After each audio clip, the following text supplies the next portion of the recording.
वर्षीच्या अभिवाचन स्पर्धेमध्ये शब्दमैत्री मराठी साहित्य मंडळ बऱ्हाणपूर मी सौ माधुरी नंदन कुलकर्णी, मी सौ अनुराधा राजीव मुजुमदार आणि मी सौ कीर्ती तरुण तारवाला आज आम्ही तिघी सविनय अभिवाचन करीत आहोत. डॉक्टर सौ शुभा साठे लिखित त्या तिघी स्वातंत्र्यवीर सावरकर त्यांच्या बंधूंच्या पत्नींनी भोगलेल्या जीवनावर आधारित कादंबरीमधील बाबारावांना जन्मठेप. दिग्दर्शन सौ माधुरी नंदन कुलकर्णी. चला तर ऐकूया अभिवाचन बाबारावांना जन्मठेप. नाशिकचे डिस्ट्रिक्ट मॅजिस्ट्रेट जॅक्सन यांच्यापुढे अभियोगाची सुनावणी. त्यानंतर सेशन कोर्टात न्यायमूर्ती B.C. केनेडी यांच्यापुढे सुनावणी झाली. 2 महिने चाललेला हा अभियोग चांगलाच गाजला. वृत्तपत्रातून त्याची प्रसिद्धीही होत असे. साऱ्यांचेच लक्ष आता निकालाकडे लागलेले होते. दिवस अस्वस्थतेत जात होते. अन्न पाणी काहीच गोड लागेना आणि तो दिवस उजाडला. 8 जून 1909 ज्येष्ठ कृष्ण नवमी. आज तिथीनुसार स्वारींचा वाढदिवस. निदान आजच्या दिवशी तरी स्वारींना घरी येण्याची परवानगी मिळायलाच हवी असं उगाचच माझ्या वेड्या मनाला वाटलं. मी तसं बाजवळ बोलूनही दाखवलं. बाळ जशी घरून डब्बा देण्याची परवानगी मिळवली तशी आजच्या दिवशी काही तासांकरता का होईना पण स्वारींना येण्याची परवानगी मिळते का पाहाल. वहिनी, उगाच खोटे आस धरून बसू नकोस. अभियोग चालू असताना अशी परवानगी मिळणं फार कठीण आहे. मलाही ते कळतंय पण आज स्वारींचा वाढदिवस. घराला त्यांचे पाय लागले असते. मला त्यांचं दर्शन घडलं असतं आणि स्वारीच्या तोंडात गोडाचा घास गेला असता तर मला समाधान वाटलं असतं म्हणून म्हटलं. वहिनी, वहिनी तुझी सगळी तळमळ कळते मला. पण प्रयत्न करतो. येतो मी. न्यायालयात जायला उशीर व्हायला नको ना. हो या, मी वाट बघते आहे भाऊजी. सायंकाळी बाळ घरी आले. एकटेच होते. खूप थकलेले, उदास आणि गंभीर. माझी नजर चुकवून मान खाली घालून बसले. बाळ जन्मठेप, काळे पाणी. बाळ जन्मदिवशी मृत्यूयोग. डोळ्यांसमोर हिरव्या पिवळ्या ठिपक्यांची गर्दी होऊन मी धाडकन खाली पडले. माईनं मुखावर पाणी शिंपडलं तेव्हा मी सावध झाले. बैठकीत बाळ, रामभाऊ फडणवीस, लिमये, केळकर भाऊजी, केतकर भाऊजी, आबा भाऊजी सारे होते. रामभाऊ सांगत होते, या दुष्टांनी लोकमान्यांना मंडालेला धाडलंय. मी उंबरठ्याशी येत बाळांना विचारलं, स्वारींना नाशिकमध्ये अजून किती दिवस ठेवणार आहे. बहुधा महिनाभर. म्हणजे माझी भेट निदान. वहिनी, वहिनी कडेकोट बंदोबस्त असल्यामुळं भेटणं मुश्किल वाटतंय. झालं. माझी विचारशक्ती तिथंच खुंटली. आता काय दिवस आणि काय रात्र सारं काही सारखं वाटत होतं. मला महाभारतातल्या कुंतीची आठवण झाली. भगवंतानं एकदा कुंतीस म्हटलं, तुला काय पाहिजे ते माग. तेव्हा कुंती म्हणाली, मला सतत दुःख दे. भगवंताला आश्चर्य वाटलं. कुंती म्हणाली, सतत दुःख दिलंस तर मला सतत तुझी आठवण राहील. मी तुझा धावा करेन. सुख दिलंस तर कदाचित मला तुझा विसरही पडेल. परमेश्वरांना मला पण यासाठी दुःख दिलं असेल का. हरकत नाही. परमेश्वरा, मला सतत दुःख दिलंस म्हणून माझी काही तक्रार नाही. पण मला हिंमत द्यायला मात्र तू विसरू नकोस. आता स्वारींना फक्त एकदा डोळे भरून पाहावं असं सारखं वाटत होतं. रामभाऊजींना मी मनातली इच्छा बोलून दाखवली पण आज रामभाऊजी गप्प बसले होते. शेवटी मीच पुन्हा विचारलं, भाऊजी कराल ना प्रयत्न. हां, हं, काय वहिनी काय म्हणाला? म्हटलं स्वारींचं दुरून का होईना, पण दर्शन घेता यावं यासाठी प्रयत्न कराल ना. नको वहिनी, भलती सलती इच्छा मनात बाळगू नका. पण भाऊजी, येरवड्याला नेताना स्वारींना नाशिक स्थानकावर आणतील तेव्हा तरी. नाही नाही वहिनी, भलता हट्ट धरून नका म्हटलं ना. भाऊजी, काय झालं? आजपर्यंत कधी असं माझ्याशी? भाऊजींच्या बोलण्यातला तो त्रागा पाहून मी अधिकच खसले. माफ करा बहिणी, माफ करा. पण परिस्थितीच अशी आहे की तुमच्याच्याने ते पाहणार नाही. म्हणजे म्हणजे स्वारींना काही? भाऊजी, खरं काय ते मला सांगा. तुम्हाला त्र्यंबकेश्वराची शपथ आहे. सांगतो वहिनी, सांगतो, पण आधी शपथ सुटली म्हणा. ठीक आहे, शपथ सुटली, पण आता काय झालंय ते सांगाल? वहिनी वहिनी उद्या सकाळी 7 वाजता बाबांना येरोड्यास नेणार आहेत. बर, मग बंद गाडीतून नेणार असतील ना, तेव्हा स्थानकावरून तरी लांबून पाहिल मी.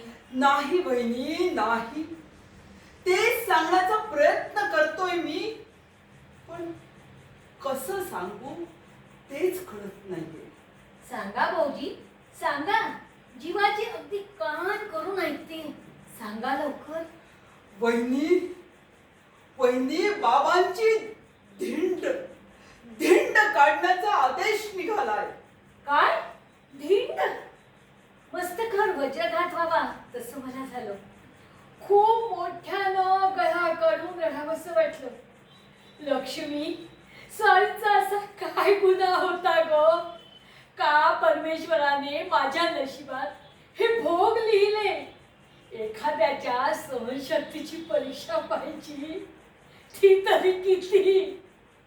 कानात दुखत तेल होता व तसा तो शब्द माझ्या कानात गेला.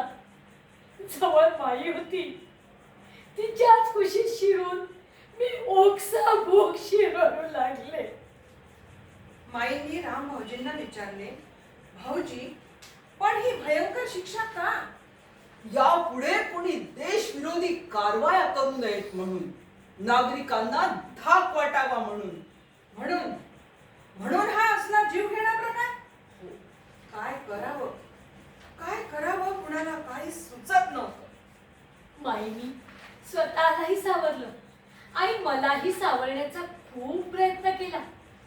सारी रात्र परमेश्वराला जाब विचारण्यात गेली, पण माझी पुण्याई एवढी कुठली की परमेश्वर माझ्या जाबास उत्तर देईल आणि परिस्थिती बदलेल. मी देवघरात गेले, व्यंकटेशाचा धावा करू लागले. धाव पावले गोविंदा, हाती घेऊन या गदा, करी माझ्या कर्माचा चेता, सच्चिदानंद श्रीहरी. तुझे नाम पतित पावन, तुझे नाम कलिमल नवन, तुझे नाम भवतारण, संकट नाशक नाम तुझे. किती वेळा माझा धावा चाललाच होता आणि तेवढ्यात आबा आले. ओरडतच मला म्हणाले, वहिनी, तुम्हाला आबा शब्द देतोय, बाबांच्या या अपमानाचा बदला घेतल्याशिवाय मी स्वस्थ बसणार नाही. दुसऱ्या दिवशी गोदूताईंनी आत्मनिष्ठ युवती संघाच्या महिलांनाही या सभेस बोलवलं होतं. सगळे जमल्यावर राम भाऊजी बोलू लागले, मंडळी, बाबारावांना सरकारनं अत्यंत खालच्या दर्जाची वागणूक दिली आहे. एखाद्या दरोडेखोरास रस्त्यानं न्यावं तसं बाबारावांना नेलं. हातापायातील बेड्यांनी त्यांचे हात पाय जखडलेले असतानाही त्यांना कपडे, थाळी, टमरे नसलेलं गाठोड धरून चालावं लागत होतं. अंगात कैद्याचे कपडे आणि डोक्यावर काळ्या पाण्याच्या कैद्याची पिवळी टोपी, मागे बंदूक घेतलेले शिपाई पण पण बाबांच्या डोळ्यात मात्र धैर्य होतं. बाबा शांत चित्त होते. त्यांच्या मनात आपल्या साऱ्यांविषयीचा विश्वास होता. ज्या नाशिक नगरी बाबांच्या साठी आपले पंचप्राण कवडी मोलानं फुंकून टाकणारे तरुण आहे, तिथे इंग्रजांना भ्यायचं कुणी आणि कशासाठी? मंडळी, बाबांचा हा विश्वास आता आपल्याला खरा करून दाखवायचा आहे. तयार आहात? कानेरे, गद्रे, भिडे, देशपांडे, पंडित सारी तरुण मुलं एकाच सुरात हो, आम्ही तयार आहोत असं असं म्हणाले. म्हणाले. लक्ष्मी, राम भाऊजी पोट तिडकीनं सांगत होते. त्यांच्या मनातला राग, संताप, चीड सारं मला कळत होतं, जाणवत होतं. आणि त्याच क्षणी मला स्वारींच्या जागी संभाजी राजे दिसत होते. औरंगजेबाच्या शिबिराकडे नेला जाणारा धर्मवीर संभाजी, कर्तव्यपूर्तीच्या आत्मसुखात शांतपणे चालणारा कर्मवीर संभाजी. त्या संभाजीला पाहताना काही हळुवार मनाच्या नागरिकांच्या डोळ्यात अश्रू उभे राहिले असते. माझेही डोळे भारावले आणि एकदम स्वारींचे शब्द आठवले.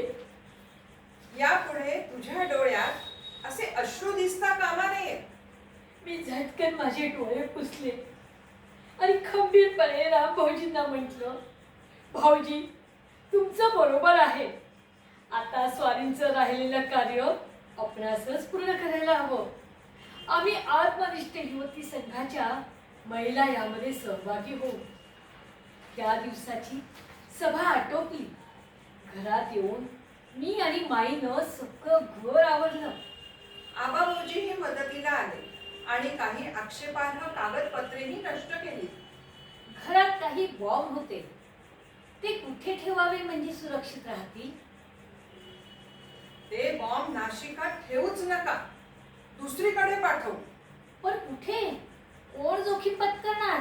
कोठूरला बर्व्यांच्या घरी कुणावर नेण्याची जबाबदारी टाकायची? मी योग्य व्यक्तीस पाठवतो. इकडे येरवडेच्या कारागृहात स्वारींचे हाल सुरू होते. कष्टाची कामं आणि कारागृहाचं निकृष्ट अन्न खाऊन स्वारींची प्रकृतीही बिघडत चालली होती. बाळांना हे कळताच ते बडोद्याहून परस्पर येरवड्यास गेले. मोठ्या मुश्किलीनं दोघं भावांची भेट झाली. त्यानंतर बाळांचा मला निरोप आला की नाशिक न्यायालयाने ठोठवलेल्या अंदमानच्या शिक्षेच्या विरोधात वरिष्ठ न्यायालयात आवेदन पाठवले आहे. भाऊजींचा निरोप ऐकून माझ्या मनात पुन्हा आशेचे किरण जागवले. मी माईस म्हटलं, माई, खरंच जर आपलं नशीब बलवत्तर असेल तर स्वारींची अंदमानची शिक्षा नक्की रद्द होईल आणि स्वारींना पुन्हा नाशिकास धाडतील. वहिनी, खरंच असं घडलं तर किती छान होईल ग. स्वारींची शिक्षा रद्द होईल या विचारातच काही क्षण तरी आमचे समाधानाचे गेले. आम्ही सारेच आता वरिष्ठ न्यायालयाची वाट पाहू लागलो. एक दिवस संध्याकाळी अशीच आबाभाऊजी अगदी घाईघाईत आले. वहिनी, वहिनी, भाऊजींच्या हाक मारण्यात नेहमीचा उत्साह नव्हता. उलट एक प्रकारची भीती मला जाणवली. काय हो भाऊजी? रामभाऊ कुठे आहे? का घरी नाही? जरा आज चला वहिनी. आबा भाऊजींचा थकलेला आणि चिंताग्रस्त आवाज ऐकून आम्ही आत गेलो. पाठोपाठ केळकर भाऊजीही आले. वहिनी, वरिष्ठ न्यायालयाने निकाल दिलाय. निकाल? काय? काय देणार वहिनी? सरकार इतकं सुज्ञ आणि विचारी असतं तर? माझ्या पायाखालची जमीन पुन्हा सरकली. वेळ मन उगाच आशा लावून बसलं होतं.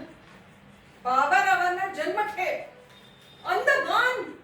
आकाशातून वीज कोसळावी तसं मला झालं.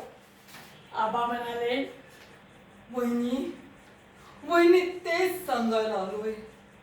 आता केव्हाही घरावर जप्ते येऊ शकते. मोजके सामान इथं ठेवू, बाकीचे दुसरीकडे हलवावयास हवे. मला आणि माईला काही सुचत नव्हतं. रात्रभर आवरावर चालू होती. पहाटे 5 वाजता सगळे रामभवनकडे जाऊन निजले आणि जेमतेम 1 तासातच केळकर भाऊजी पुन्हा आले. वहिनी, तुम्ही उठून नेहमीप्रमाणे कामाला लागा. सडा सारवण करा, चूल पेटवा, स्वयंपाक करा. बाबांना जन्मठेप झालेली तुम्हाला कळलंय हे कुणालाही जाणवू देऊ नका. धीरानं सोसायला हवंय, पण तुम्ही एकट्या नाही हे लक्षात ठेवा. आम्ही सारे तुमच्या बरोबर आहोत. एवढं बोलून केळकर भाऊजी आले आणि पटकन निघूनही गेले. मी त्यांच्या सांगण्यानुसार यंत्रवत कामाला लागले. दारापुढं सडा टाकला, स्नान आटोपलं, माईनं चूल पेटवली, वरणाची डाळ शिजायला ठेवली. मी पूजा करायला बसले आणि अष्टभुजेला हात जोडून विनंती केली, माते, आज हा असला कसला प्रसंग ओढवला आहे ग. सारं काही सहन करण्याची मला शक्ती दे, सामर्थ्य दे. सावरकर कुळाचं रक्षण कर माते, रक्षण कर. इतक्यात कुणाच्या तरी जोड्यांचा खाड खाड आवाज आला. मी भानावर आले.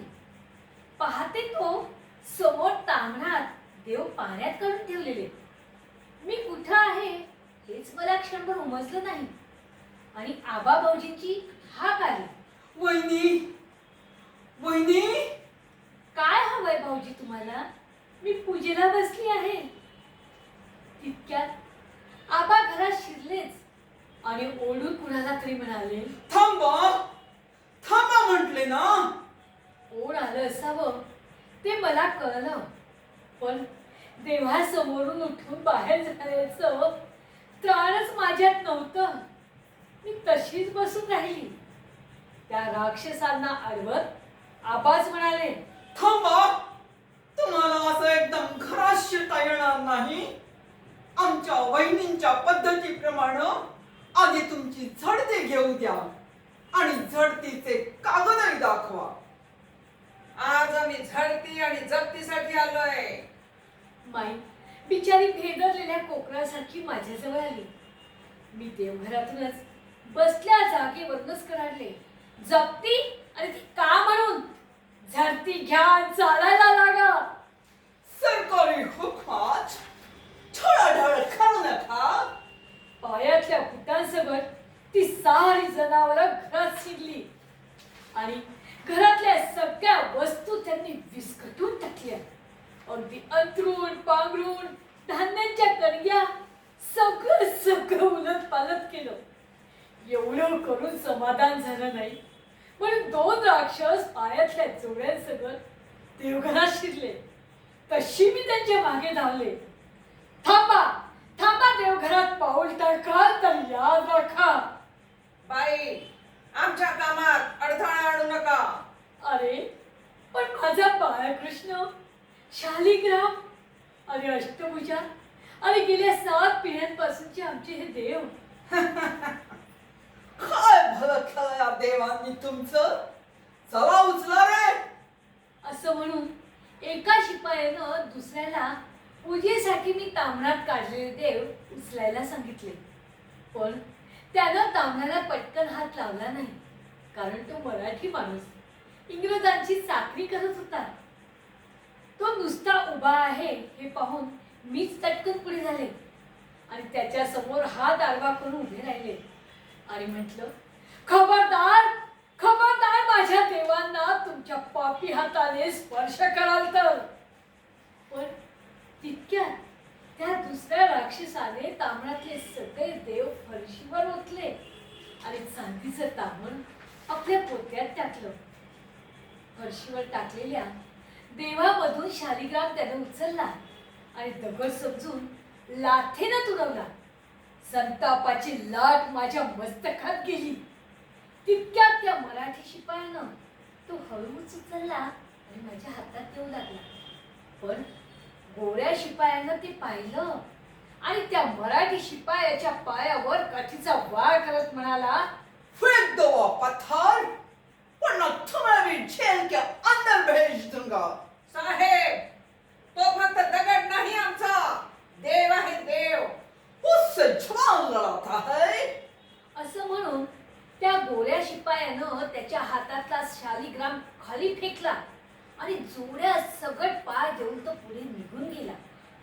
चुलीवर शिजणाऱ्या डाळीचं पातेलं सुद्धा त्यांनी ओतून आपल्या पोत्यात भरलं आणि आम्हा साऱ्यांना घराबाहेर व्हायला सांगितलं. सावरकरांच्या घराला आता ते कुलूप ठोकणार होते. भगूरचं घर सुटलं तसं तसं आता हे घर सुटणार होतं. माझा सारा संसार त्या राक्षसांनी जप्त केला होता. अनंत आठवणी, सुखदुःखाचे क्षण, सार काही तुरवलं गेलं होतं. आबा भाऊजी, केळकर भाऊजी सुद्धा बाहेर पडले. खूप जोर अंतकरणाने माईनं बांधून ठेवलेलं कपड्याचं गाठोडं मी उचललं. त्या गोऱ्या शिपायानं लाथाडून माझ्या शालिग्रामाचे तुकडे तुकडे केले होते. ते सगळे मी पदरात गोळा केले. माझ्या आणि माईच्या डोळ्यांना अश्रूंचा पूर आला होता. आमच्या समोर आमचं घर कायमचं बंद केलं गेलं होतं. आता कुठं जायचं, काय करायचं, कसं जगायचं? इतक्यात दारापाशी एक टांगा थांबला आणि शब्द कानावर पडले, चला, मी तुम्हाला घेऊन जायला आलोय. यंत्रवत माझी मान वर झाली. पाहिले तो काय, माईंचे वडील भाऊराव चिपळूणकर समोर उभे होते. मला आणि माईंना त्यांनी वडिलांच्या मायेनं जवळ घेतलं आणि म्हणाले, चला पोरींनो, चला, मी आहे तुमच्या पाठीशी. पण त्यांच्याबरोबर माईच्या माहेरी जाणं मला योग्य वाटत नव्हतं. मी त्यांना म्हटलं, तुम्ही अगदी देवासारखे आले आहात. माईला घेऊन जा, मला तिची आता काळजी नाही.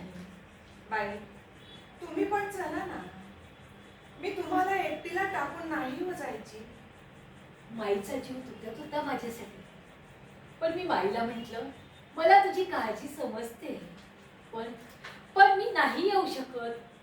इथं राहून स्वारींचं राहिलेलं काम मला पूर्ण करायला हवं. तू जा, माझी काळजी करू नकोस, स्वतःला जप. हं. भाऊराव माईला घेऊन त्र्यंबकला निघून गेले आणि मला एकदम भरभरून राहायला आलं. चोख करून अंधार दाटून आला. ती मगाची राक्षसी भूत फेर धरून माझ्या समोर नाचतायत आणि मी जोरात नाही नाही म्हणून ओरडले आणि खोल खोल अंधाराच्या तळाशी गेले. भानावर आले तेव्हा पार्वती काकू म्हणाल्या, येशू उठ आता, तिन्ही सांजा झाल्यात, थोडा मऊ भात केलाय हो, तो खाऊन घे बरं. पण आज पूजा नाही, तुळशीला पाणी नाही. अगं, तुळशीला पाणी घाल, नमस्कार कर आणि आत ये बघू. मी तशीच उठली, तुळशी मातेला नमस्कार केला आणि म्हटलं, तुळशी माते, माझा जीवनसाथी अर्ध्या मार्गात मला सोडून कार्यरत झालाय. आता तू तरी मला अखेरपर्यंत सोबत कर ग. हळूहळू संध्याकाळ पुढं सरकली, रात्र झाली. बाळ जवळ असते ना, तर त्यांच्या आधारानं कुठेही राहिले असते. माहेरी जाणं शक्य नव्हतं आणि मला मामाची आठवण झाली. मामा लहानपणी ज्यांनी माझे खूप लाड केले होते, पण अलीकडे ते फारसे आमच्याकडे येत नव्हते. त्यांचंही तसं बरोबर होतं म्हणा. स्वारींच्या मागे ससेमिरा असल्यावर सगळेच नातेवाईक आम्हाला टाळत होते. मीच उठून मामांच्या दाराशी गेले. मला पाहताच मामा अंगणात आले. येशे, येशे, अगं यावेळी तू इथे आणि एकटीच. हो मामा, सरकारनं घराला कुलूप ठोकलंय. काय सांगतेस येशे? कधी आणि केव्हा? आजच पहाटेपासून कारवाई सुरू झाली. सगळं आटोपेपर्यंत माध्यानं उलटून गेलं. बरोबर, अगदी सुकून गेलीस ग. जेवलीस का? आता कुठे राहणार? कशी राहणार? मामा, मी तुमच्याचकडे राहायला आले. मामा एकदम गप्प झाले. मी तिथं राहायचं म्हणजे त्यांना मामीची परवानगी घ्यायला लागणार होती. मी त्यांची अडचण लागली ओळखली आणि म्हटलं, म्हणजे म्हणजे मी इथं राहिलेली मामीला चालणार असेल तर. आणि तितक्यात मागून मामीची गर्जना कानावर आदळली. कोण आलंय एवढ्या रात्री? कुणाशी बोलताय? अहो अहो, ऐकलं काय? ही अक्काची येशी आज आपल्याकडं राहायला आलीये. का? आपल्याकडे का राहायला आलीये ही अवदसा? अग अग पोरीला जरा आत तर येऊ देशील. काही नकोय. हा वडवा घरात शिरायच्या आत बाहेरच्या बाहेर मी जाऊन टाका. अग असं काय करतेस? बाबारावांना जन्मठेप झालीये. हो हो हो हो, माहितीये. म्हणूनच म्हणते, आपल्याही घराला आग लावायची का? आज ती आली, उद्या तिचा माग घे, पोलीस थडकतील. असं म्हणत मामी तऱ्हा तऱ्हा माझ्या समोर आल्या आणि मला म्हणाल्या, बाई ग, मी तुला हात जोडते. माझ्यावर उपकार कर. माझी कूस काही वाज नाही तुझ्यासारखी. पदरात 4 पोरं बाळं आहेत. सावरकर घराण्यातल्या पुरुषांप्रमाणे दांडेकर घराण्यातल्या पुरुषांनी संसारावर काही तुळशीपत्र ठेवलेलं नाही. तेव्हा आलीस त्याच वाटेनं परत जा. जळता निखारा जवळ ठेवून मला माझा पदर नाही जाळायचा. मी एकही अक्षर न बोलता माघारी वळले. पुन्हा दातारांच्या वाऱ्यात बाहेरच अंधारात बसून राहिले. मला पाहताच रामभाऊ म्हणाले, कोण? वहिनी अशा अंधारात पायऱ्यांवर का बसला? घरात चला. मला एकदम हुंदका झाला. रामभाऊ झटकन आत गेले. आऊताईंना घेऊन आले. आऊताईंची तब्येत हल्ली तोळामासा असायची, पण स्वतःला सावरत सावरत त्या आल्या. माझा हात हातात घेऊन म्हणाल्या, वहिनी, घरात चला. आजपासून तुम्ही माझी पाठची बहीण आहात. श्याम वाट बघतोय तुमची. श्यामचं नाव घेताच मी झटकन माझे डोळे पुसले, काठर उचलला आणि घरात गेले. वातावरण शांत झालं. त्याच वेळेस बाहेरून कुजबुजण्याचा आवाज आला.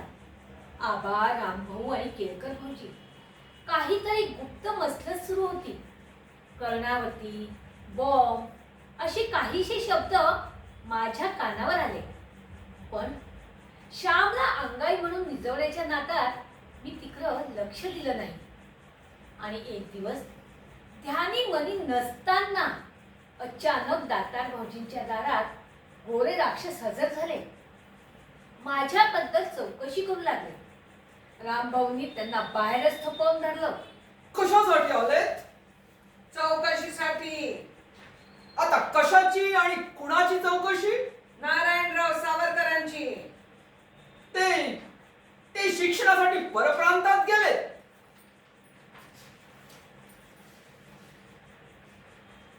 त्यांच्या वैदींना बोलवा. वहिनींची तब्येत बरी नाहीये. त्यांना वैद्याने विश्रांती घ्यायला सांगितली आहे. आम्ही ठीक आहे, आम्ही नंतर येऊ. असं म्हणून राक्षस मंडळी परत गेली. पण माझ्या छातीत धडधड धडधड सुरू होती. आता काय नवीन संकट कोसळणार याची चिंता काळीच पोखरू लागली. आणि घडलंही तसंच. व्हाईसरॉय लॉर्ड मिंटो कर्णावतीला येत असल्याचं जाहीर होताच काही मंडळींनी त्याला ठार मारण्याचा निश्चय केला. पोलिसांनी कडेकोट बंदोबस्त केला, तरीही बॉम्बस्फोट झालाच. भयंकर धावपळ सुरू झाली आणि संशयित म्हणून बाळच्या नावाचं वॉरंट निघालं. म्हणून म्हणून चौकशीसाठी गोरे राक्षस आले होते. तर मला एकदम आठवलं, घरावर जप्ती आली त्या रात्री जी कुजबूज कानावर पडली, त्यात कर्णावती आणि बॉम्ब असे 2 अस्पष्ट शब्द मी ऐकले होते. माझ्या पोटात एकदम गोळा सुटला. खरंच यात भाऊजी सामील असतील का? पण मी कोणाशीच काही बोलले नाही. मन चिंती ते वैरीनं चिंती असं स्वतःला समजवत राहिले. 2 दिवसांनी आबा भाऊजी आपला दुखरा पाय ओढत घसरत घसरत माझ्या समोर येऊन उभे राहिले. घामाघूम झाले होते. तोंडातून शब्दही फुटत नव्हता. मीच विचारलं, भाऊजी काय झालंय? वहिनी, वहिनी, मन घट्ट करा. मनाचा दगड झालाय. आता बोला. कर्णावती बॉम्ब स्फोटात संशयित म्हणून बाळला पकडलंय. मनाचा दगड झालाय असं जरी मी म्हंटल तरी जीव गलबललाच. तिथंच भिंतीला डोकं टेकवून डोळे मिटून मी बसवून राहिले. तान्या श्यामला माझ्या पदरात टाकून आऊताई पुढे निघून गेली होती. मी माझं दुःख बाजूला सारून श्यामला माझ्याजवळ ठेवलं होतं. एक दिवस संध्याकाळी श्यामला स्नान घालून निजवलं आणि स्वयंपाकाला लागले. तेवढ्यात पत्र हाती पडलं. पत्र लंडनहून आलं होतं. तात्या भाऊजींचं पत्र. मी अतिशय उत्सुकतेने ते वाचून टाकले. पत्र कविताबद्ध होतं. जयाची तुवा प्रती पाळले, मातेचे स्मरण होऊ न दिले. श्रीमती वैनी वत्सले, बंधू तुझा तो तुझ न मी.